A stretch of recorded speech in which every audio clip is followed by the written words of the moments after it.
నమస్తే. Welcome to political bridge. Jammalamadugu MLA Adinarayana Reddy గారు చంద్రబాబు నాయుడు గారి మీద పరోక్షంగా విమర్శలు చేశారు. రాష్ట్రంలో కమ్మటి పాలన నడుస్తుంది, కష్టపడిన వారికే పదవులు ఇవ్వాలి, కమ్మటి వాసన పోగొట్టుకోండి అన్నారు. ఈయన అసలు ఏం కష్టపడ్డారు పార్టీ కోసము? 2019లో ఓడిపోగానే ఎమ్మటే బీజేపీలోకి వెళ్ళిపోయారు. మరి పార్టీ కోసం, పార్టీ కష్టకాలంలో ఉన్నప్పుడు ఏమైనా తోడున్నారా? ఏ విషయంలో తోడున్నారు? పట్టుమని 5 సంవత్సరాలు కూడా టీడీపీలో లేరు.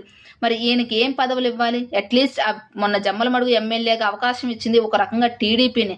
కనీసం ఆ కృతజ్ఞత కూడా లేకుండా చంద్రబాబు నాయుడు గారి మీద కమ్మ కులాన్ని తీసుకొచ్చి ఎలా మాట్లాడతారు?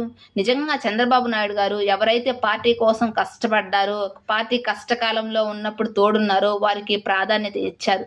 ఫర్ ఎగ్జాంపుల్ అయ్యన్న పాత్ర గారే చూసుకొనివ్వండి. ఆయన ఏ సామాజిక వర్గం? ఒక బీసీనే కదా. ఆయనకి అసెంబ్లీ స్పీకర్గా అవకాశం కల్పించారు చంద్రబాబు నాయుడు గారు. ఎందుకంటే ఎప్పటి నుంచో పార్టీ కోసం కష్టపడ్డారు కాబట్టి.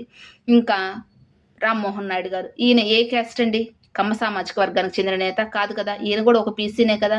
ఎప్పటి నుంచో వాళ్ళ నాన్నగారి హయాం నుంచే టీడీపీ కోసం కష్టపడ్డారు కాబట్టి వారికి ఇప్పుడు రామ్మోహన్ నాయుడు గారికి కేంద్ర మంత్రి అయ్యే అవకాశం కల్పించింది కూడా చంద్రబాబు నాయుడు గారే. ఇంకా అశోక్ గజపతిరాజు గారు, ఈయన పార్టీకో ఎప్పటి నుంచో వెన్నుదన్నుగా ఉన్నారు, పార్టీ కష్టకాలంలో తోడున్నారు. అందుకని ఆయనకి గోవా రాష్ట్రానికి గవర్నర్గా అవకాశం కల్పించింది కూడా చంద్రబాబు నాయుడు గారే. ఎవరైతే పార్టీ కోసం కష్టపడతారో, పార్టీ కష్టాల్లో ఉన్నప్పుడు అండదండలుగా ఉంటారో, వెన్నుదన్నుగా ఉంటారో వారికి చంద్రబాబు నాయుడు గారు ప్రాధాన్యత ఇస్తారు.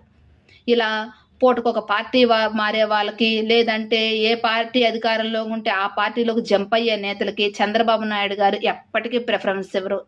ఎవరైతే కష్టపడతారో వారికి ప్రాధాన్యత ఇవ్వడంలో కొంచెం లేట్ అవ్వచ్చేమో కానీ వారికి మాత్రం ఖచ్చితంగా చంద్రబాబు నాయుడు గారు న్యాయం చేస్తారు. ఏమంటారు? కామెంట్ చేయండి. వీడియో నచ్చితే లైక్ చేయండి, షేర్ చేయండి, సబ్స్క్రైబ్ చేయండి. Thank you.